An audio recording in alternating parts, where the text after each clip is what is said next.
Bom, Mahabharata, volume 2, capítulo 15, Poder Incomparável de Abhimanyu. Abhimanyu cuidadosamente dirigia Sumitra e sua quadriga dissimulava falsos destinos à medida que se aproximava dos Kauravas em um ângulo oblíquo.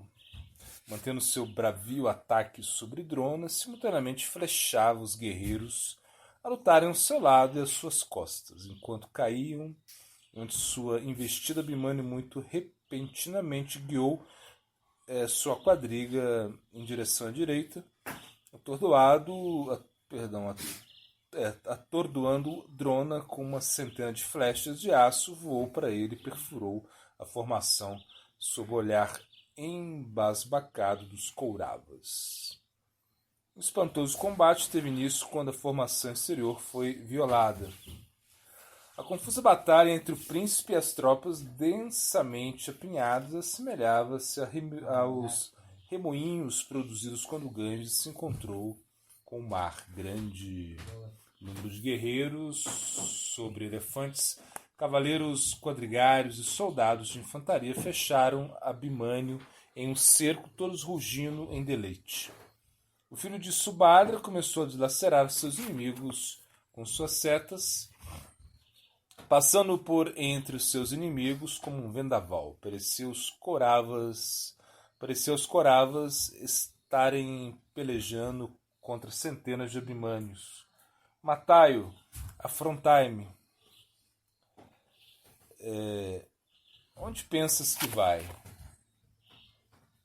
Eram os exclamares que se misturavam aos vários instrumentos musicais tocados aos gritos de guerra, ao som metálico das cordas dos arcos e o choque de armas, os barridos dos elefantes, os urros dos guerreiros, o tilintar dos ornamentos musicais tocados aos gritos de guerra, ao som metálico das cordas e arcos e ao choque das armas, os barridos dos elefantes, os urros dos guerreiros, o tilintar de ornamentos, o estalado das rodas da quadriga, combinavam-se na criação de um estrondo contínuo, ensurdecedor e confuso, qual todos arrepiava. Abhimanyu errava pelas 4 direções, ceifando a vida de guerreiros Kauravas em centenas e centenas, milhares e milhares.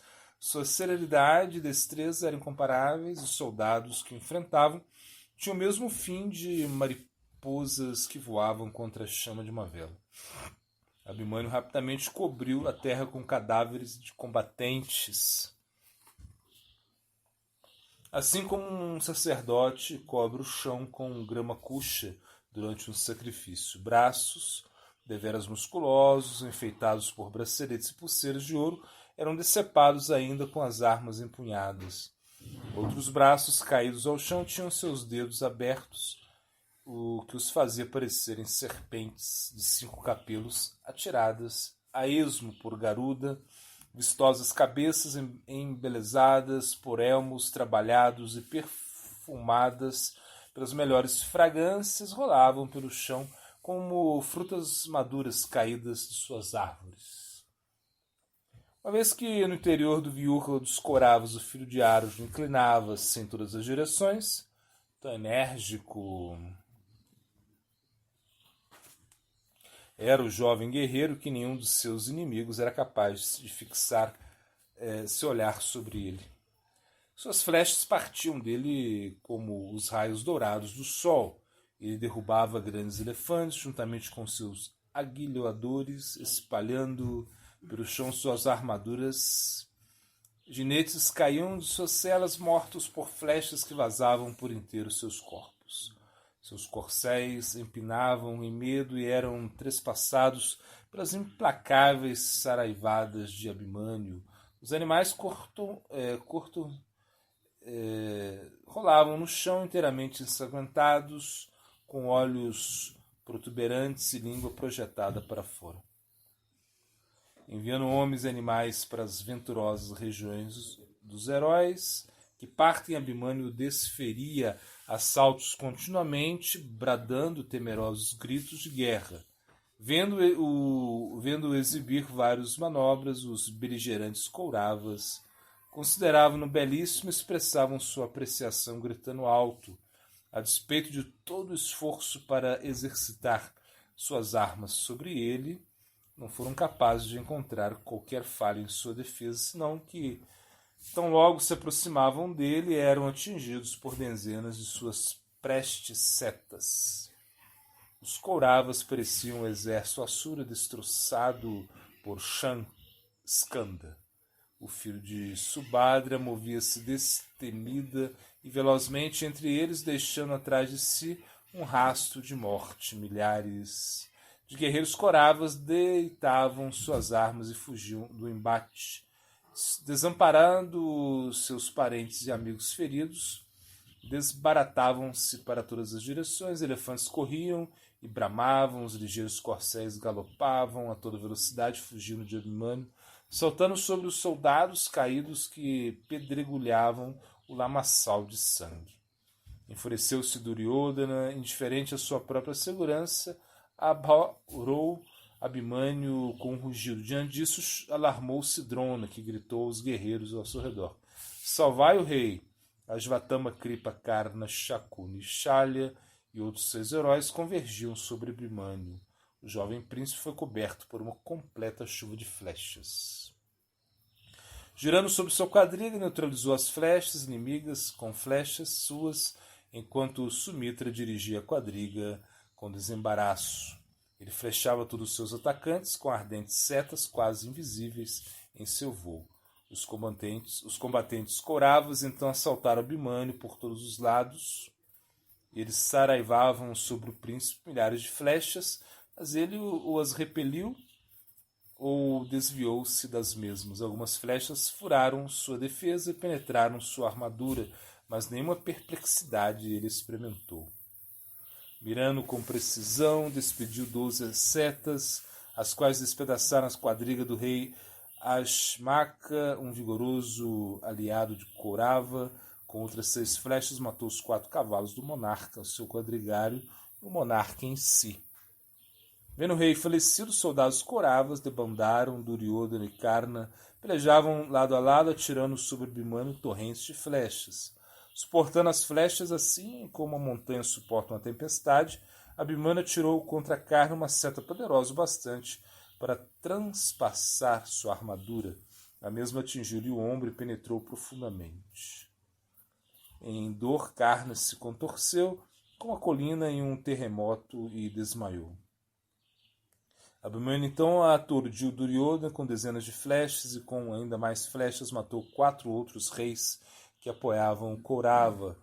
Shalya e Ashvatthama investiram contra ele de ambos os lados simultaneamente, exibindo a rapidez e a dexteridade do seu pai. Abhimanyu despediu suas flechas de ponta de aço contra Shalya e fê-lo girar em sua quadriga. Quando as flechas atingiram Shalya, Abhimanyu voltou-se para trás e despediu outras 12 flechas contra Ashvatthama. O filho de Drona abalou-se ante a força dessas e agachou no interior de sua quadriga. Os Couravas, opondo-se a Abhimanyu, fugiram em número cada vez maior.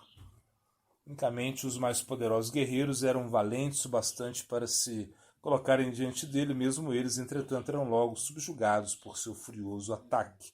Conforme vagueava com sua fugente quadriga, Siddhas e Charanas o louvavam dos céus. Os Couravas também o ovacionavam, experienciando tanto maravilhamento como ira, enquanto eram forçados a recuar perante suas insuperáveis habilidades marciais. Abhimanyu matava milhares de Couravas, todo aquele que se colocasse diante dele. O irmão mais novo de Shalya, Madra, vendo o irmão aflito sobre a investida de Abhimanyu, precipitou-se raivosamente sobre ele e arrojou 20 fulgurantes dardos sobre ele, mas o príncipe os cortou em pedaços. Abhimanyu revidou Madra com flechas longas, os quais destruíram sua quadriga e deceparam seus braços, pernas e cabeça simultaneamente. Quando Madra caiu morto de sua quadriga, milhares de soldados, seu exército, arrojaram-se furiosamente sobre Abimânio, exclamando seus próprios nomes conforme atacavam, gritaram: Não escaparás com vida, mesmo que tua morte custe as vidas nossas. O filho de Subhadra respondeu ao ataque deles com mortal saraivada de flechas, também invocou projéteis celestiais que recebera de seu pai e de seu tio. Seu arco assemelhava-se ao sol verânico, enquanto disparava torrentes de setas de ponta de ferradura e de ponta de dente de bezerro contra os beligerantes Kauravas, destroçando-os continuamente com setas de ponta de lua crescente e ponta farpada. Abimânio mutilava seus inimigos sem misericórdia, ele atravessava as divisões dos adversários sem oposição relevante, debandando-os como névoa perante o sol. Bom, Mahabharata, volume 2, capítulo 15, o poder incomparável de Abimânio. Não pôde Drona ocultar a sua admiração pelo filho de Arjuna. Duryodhana, que fora ter com ele, ouviu dirigidas a ti as seguintes palavras de seu preceptor: Observa, ó rei, como esse jovem príncipe avança contra as nossas forças, mimoseando com regozijo seus amigos e parentes. Não acredito existir algum arqueiro que a ele se equipare. Seguramente lhe seria possível aniquilar todo o nosso exército, se ele assim desejasse. Duryodhana, entretanto, colérico estava, malgrado seus sentimentos, sorriu e disse a Karna que parara próximo a ele, né? É notório que o mentor nutre afeição pelo filho de Arjuna, diferente porque não o mata, ninguém pode sobreviver ao irado Drona quando se apresenta em espírito belicoso com suas armas em riste. Ele poupa o jovem devido ao seu apreço por Arjuna. Protegido por Drona, Abimânio pôde exibir sua bravura. Bem, é chegado o momento de matá-lo. Ó Karna, não percas tempo com este infante prepotente. Tira-lhe a vida de imediato. Dushashana ouviu as palavras de seus irmãos e respondeu: Deixe-o para mim. Vou matá-lo bem diante de todos os olhos dos Pandavas. Ao tomarem conhecimento de que matei o garoto, Krishna e Arjuna, os dois amigos arrogantes e vaidosos, certamente hão de residir nas moradas daqueles que partiram.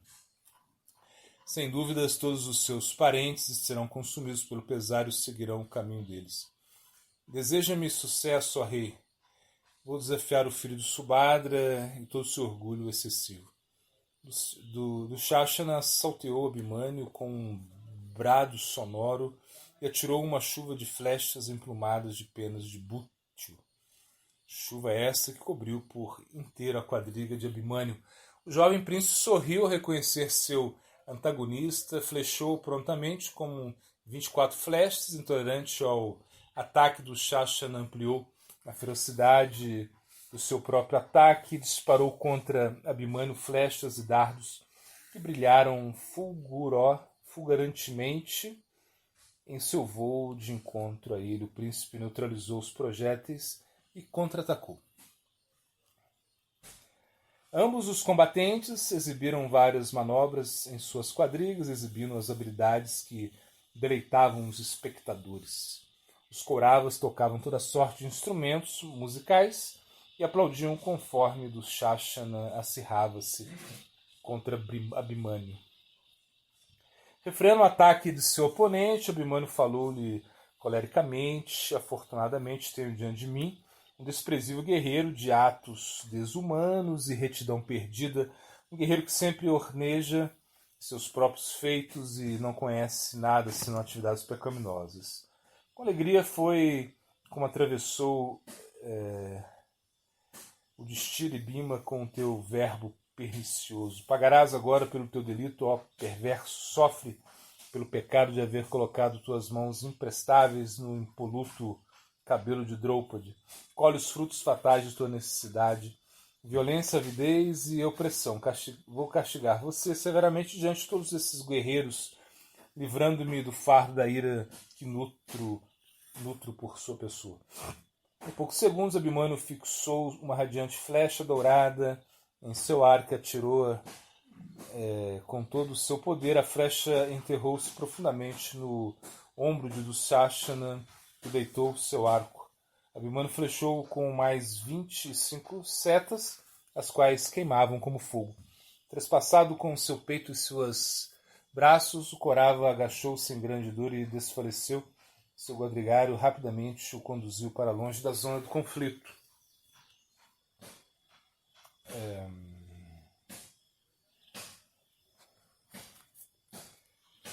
Vendo Dushashana subjugado, Karna apresentou-se em desafio a Abhimanyu, mas ele também não pôde derrotar o jovem beligerante. Abhimanyu gradualmente o rechaçou com dezenas de flechas. Com sua bandeira rota e sua armadura despedaçada, Karna recuou. Ele era apoiado pelos filhos de Adhirata, os quais Karna considerava seus próprios irmãos. Um deles precipitou sobre Abhimanyu, envolto em cólera, despediu 100 flechas sobre ele e proferiu o seu grito de guerra. Abhimanyu virou-se de modo a afrontar o impetuoso guerreiro. O jovem príncipe, cuja mente era livre de malícia, atingiu o irmão de Karna com tripla poderosas setas, arruinando seu galhardete, matando seus cavalos, destruindo as rodas de sua quadriga. Enquanto seu antagonista revidava, Abhimanyu degolou com uma seta de ponta de lua crescente. As tropas coravas gritaram em aflição. Nenhum deles era capaz de enfrentar Abhimanyu, que se portava no campo de batalha como um ardente fogo sacrificial. Ele soprou seu búzio e colocou-se a errar entre os coravas, atirando em todas as direções flechas mortais. Milhares de homens ele matava, lutando dentro da formação circular. Yudhishthira, Bhima e os gêmeos Drishtadyumna, Drupada, Virata e outros líderes entre os Pandavas viram Abhimanyu adentrar o meio Kaurava.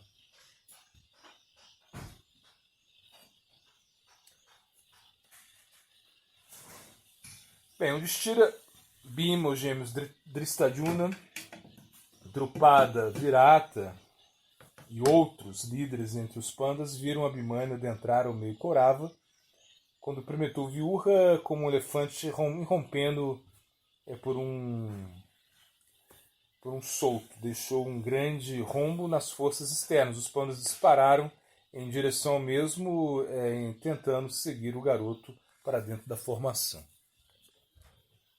Repentinamente, Jayadratha adiantou-se para desafiar os Pandavas, colocando-se entre eles e o Vyuha arrombado.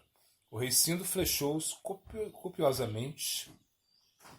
Abençoado por Shiva, destemidamente lutou Jayadratha, detendo todos os 4 Pandavas. Em consonância com o bem-dizer de Shiva, o monarca Sindhu não pelejou contra Arjuna, que pelejava contra os Sanspatakas, a grande distância. Os irmãos de Arjuna não conseguiram transpor Jayadratha a fim de seguirem Abhimanyu. Os Pandavas abismaram-se, ignorantes da bênção, maravilharam-se diante da habilidade de Jayadratha em impedir o seu progresso. Muito embora os guerreiros Pandavas derramassem sobre ele o seu armamento, não viam possibilidade de superá-lo. À proporção que se esforçavam de sorte a passarem por Jayadratha, os Kauravas refizeram a formação. Impotentes, foi como os Pandavas viram o chakra Vyuha fechar-se, retendo Abhimanyu em seu interior. Dezenas de vigorosos heróis Kauravas juntaram-se a Jayadratha com seu auxílio, louvando a proeza de manter os Pandavas de fora. Um combate foi travado à margem da formação Kaurava, enquanto Abhimanyu devastava o interior da mesma. Enfrentados por impenetráveis divisões de guerreiros, os Pandavas de modo algum puderam juntar-se ao filho de Arjuna. Dentro da formação, Duryodhana sentia-se cada vez mais ansioso, porquanto ninguém parecia capaz de represar Abhimanyu, senão que todo aquele que se colocava diante do príncipe era imediatamente morto ou desbaratado. Ele vencera todos os grandes heróis Kauravas, incluindo Karna, Kripa, Ashvatthama, Shalya, Kritavarna e Bhalika. O próprio Duryodhana fora afligido por suas setas, Mesmo Drona parecia incapaz de detê-lo. Conforme Duryodhana assistia a um Abhimanyu a colidir violentamente com seus inimigos como uma bola de fogo, que consome tudo em seu rastro, Shakuni disse: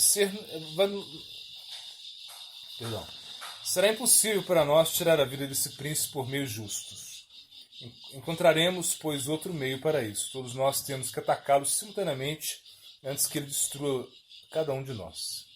Ouvindo a sugestão, Karna disse a Drona: Ó mestre, nos diga como matar Abhimanyu. Drona olhava para Abhimanyu com respeito e admiração. Algum de vós viu alguma fraqueza nesse príncipe? Contanto todos vós ajais aplicadamente o atacado, não encontraste sequer a menor falha em sua defesa. Com efeito, tudo que viram foi o seu seu poderoso arco constantemente contraído até a forma de uma roda, despedindo flechas de fogo. Aquele matador de guerreiros hostis concede-me grande deleite, mesmo injuriado meus parentes, com suas flechas ardentes, não vejo diferença entre eles e seu augusto pai. Karna ficou impaciente ouvindo os elogios, dirigidos a Abhimanyu. Sua voz fez-se ouvir mais uma vez com veemência. Ó Brahmana, também feriu a minha pessoa esse infante. Somente minha adesão ao dever kshatriya mantém-me no campo de batalha. Ele quase matou o próprio rei, está aniquilando as nossas tropas. Por obséquio, nos informa como podemos refrear Abhimanyu. Abhimanyu é virtuoso e fiel, retornou Drona. Ele é poderoso e foi treinado tanto por Ajna quanto por Krishna. Ajna ensinou como encerrar-se em uma impenetrável armadura. Ninguém de nós poderá triunfar sobre ele. Drona abaixou sua cabeça conforme prosseguia. Existe, entretanto, uma maneira pela qual talvez possamos derrotá-lo. Karna ouve com atenção. Se puderes arruinar o arco de Abhimanyu, bem como as rédeas de seus cavalos e as rodas de sua quadriga, e ao mesmo tempo Kritavarma puder matar seus cavalos e Ashvatthama, seu quadrigalho, Kripa, o rei, e eu poderíamos atacá-lo diretamente. Se nós 6 o atacarmos simultaneamente, é possível que consigamos findar-lhe a vida. Drona sabia que seu aconselhamento não seguia os códigos de combate, mas parecia existir alternativa. Em última instância, como comandante Kaurava, era o seu dever proteger o exército por todos os meios. Com o coração pesado, Drona preparou-se para atacar Abhimanyu, juntamente com outros 5 líderes Kauravas. Eles rodearam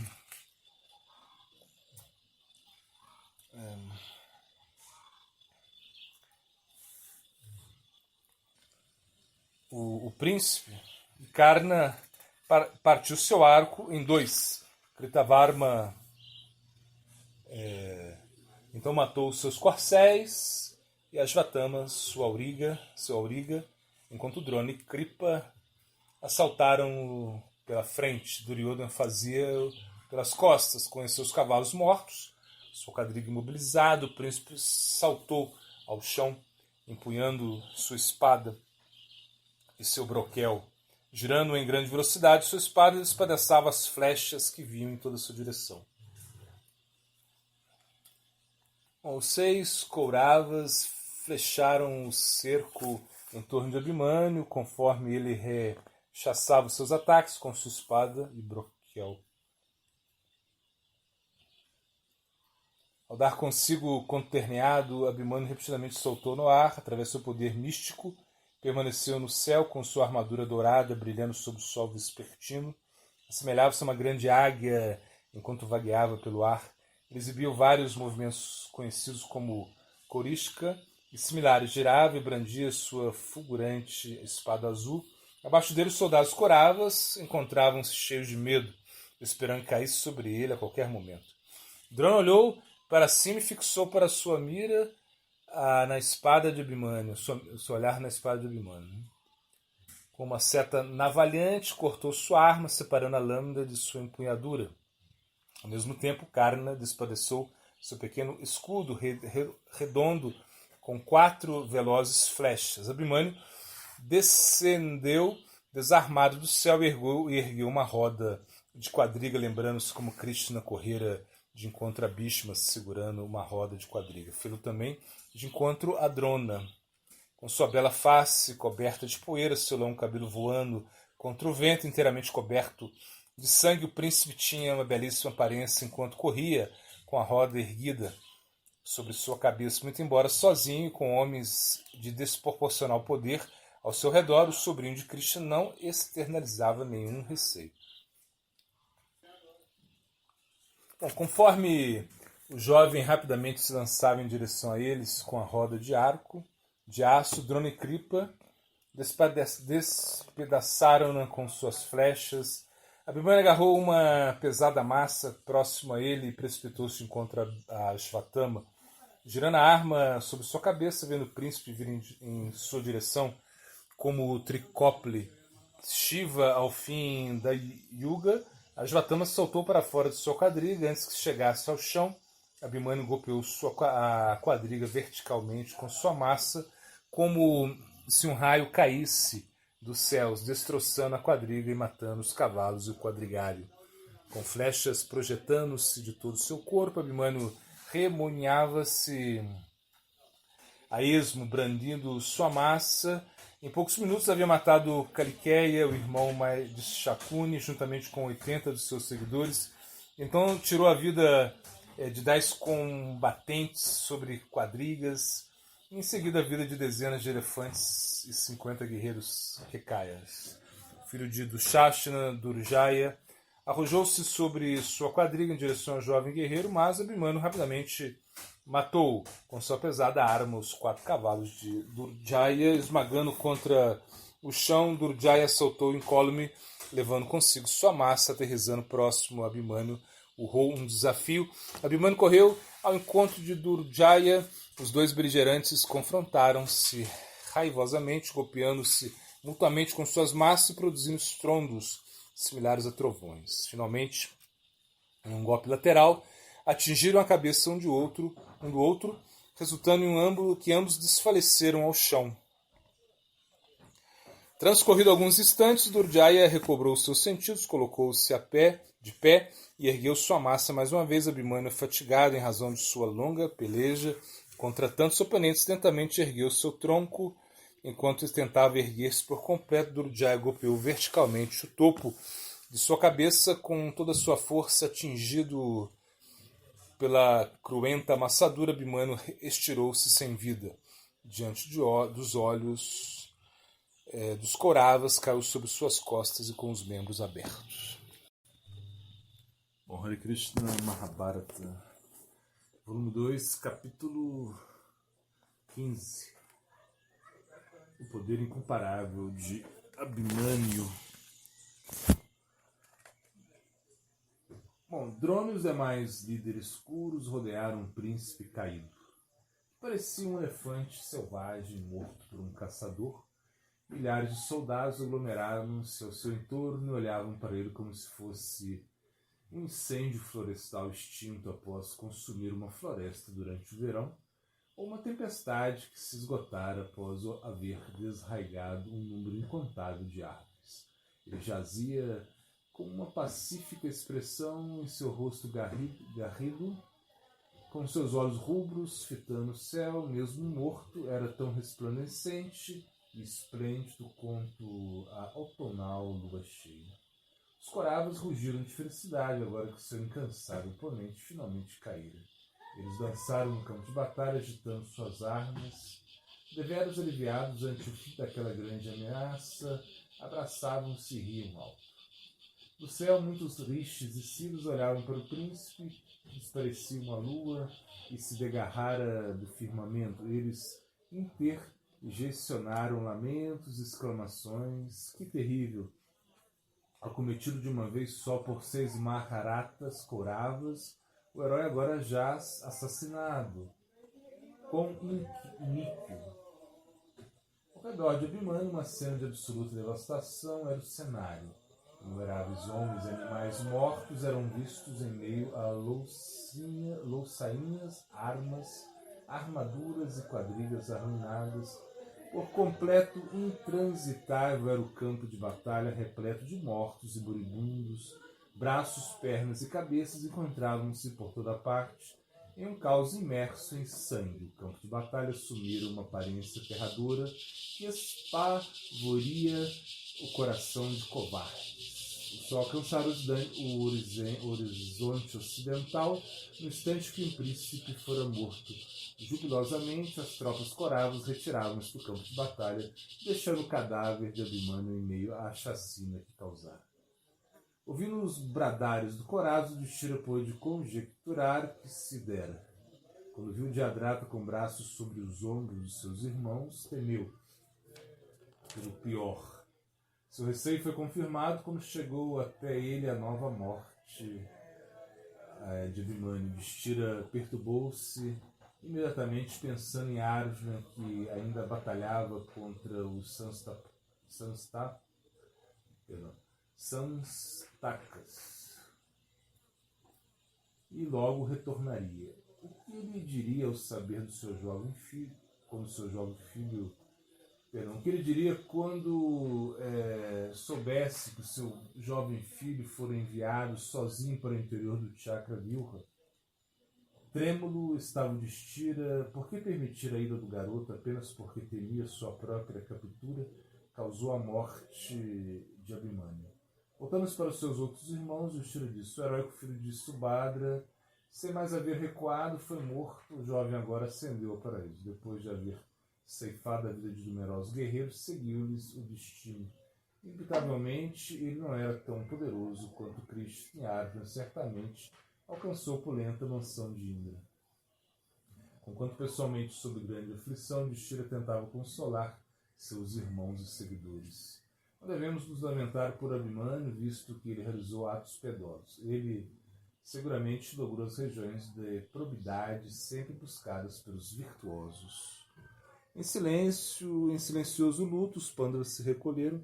Como bonecos de madeira, foi como caminharam para suas tendas, deixando seus corpos caírem sobre seus assentos, cabisbaixos, mantiveram-se.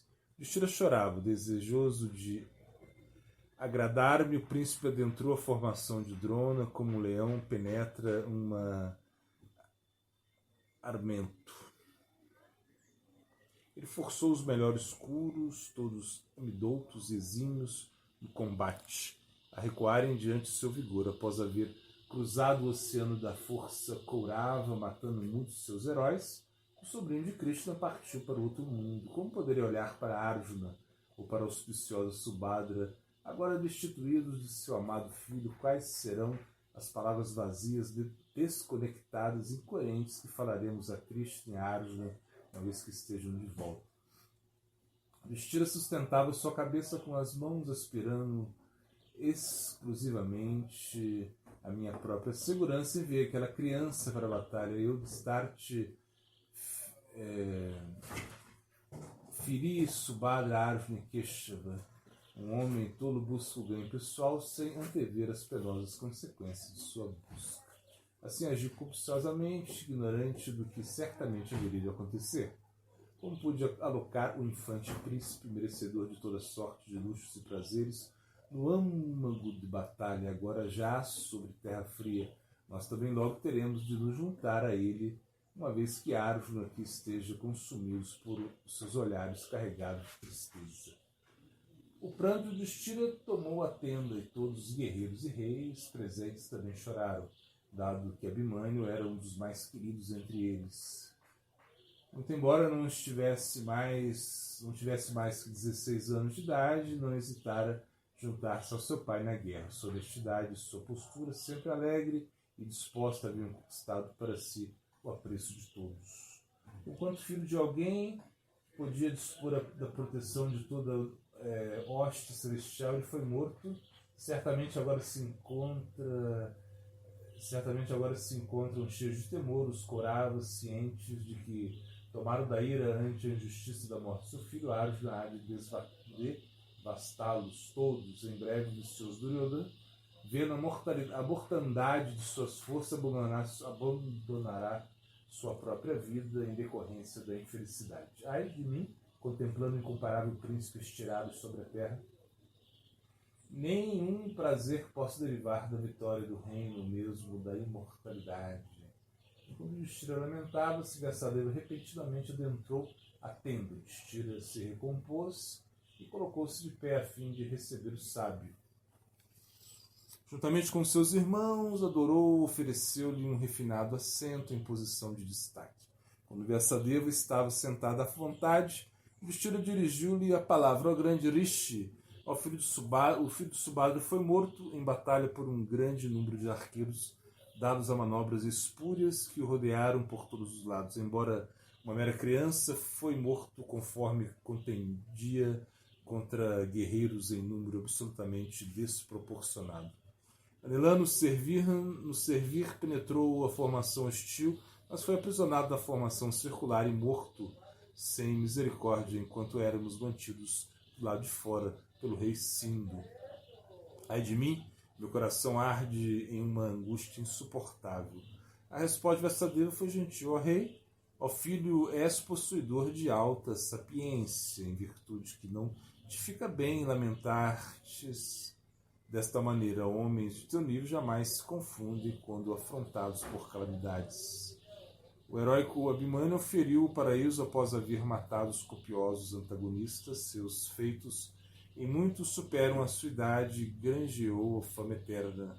Por que lamentas? Ó Yudhishthira, nenhuma criatura pode violar a lei da morte, senão que esta visita os deuses, os Gandharvas, os Danavas e todos os demais, invariavelmente.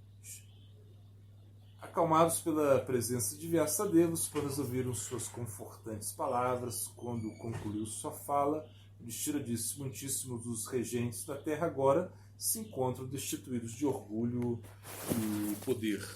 Pelejando na batalha,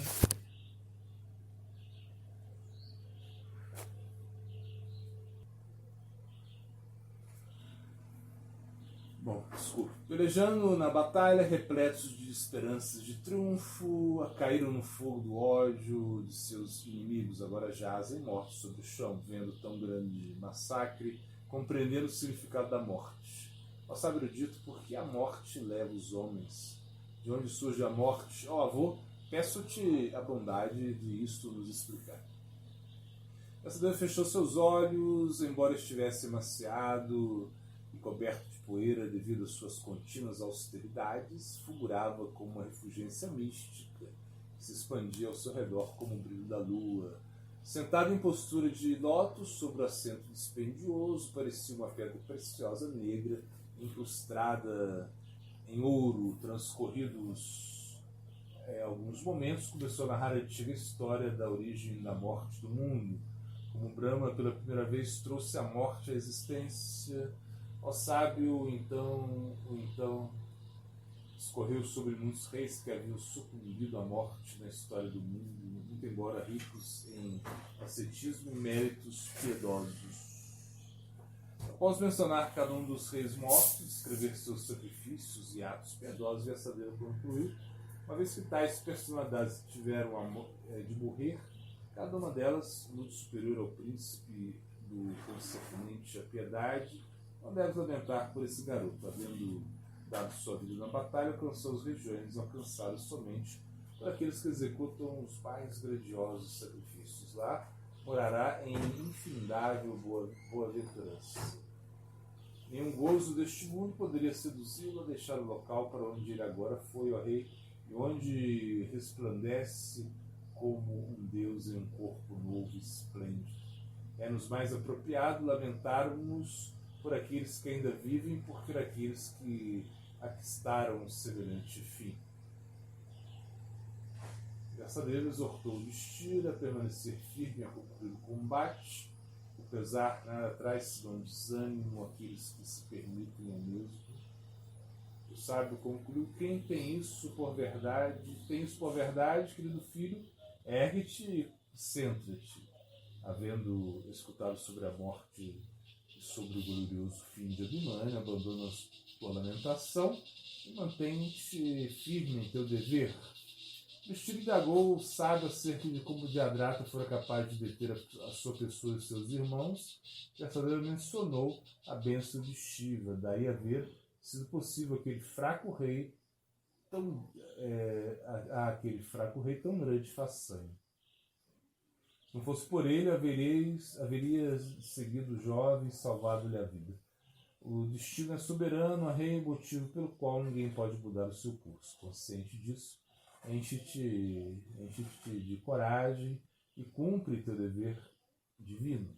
Não há dúvidas de que a inescrutável vontade do Senhor destina-se ao bem-estar do mundo. Caso simplesmente seguires a vontade do Senhor, hás de compreender tudo no devido tempo. Essa deva levantou-se, despediu-se dos pântanos, então desapareceu.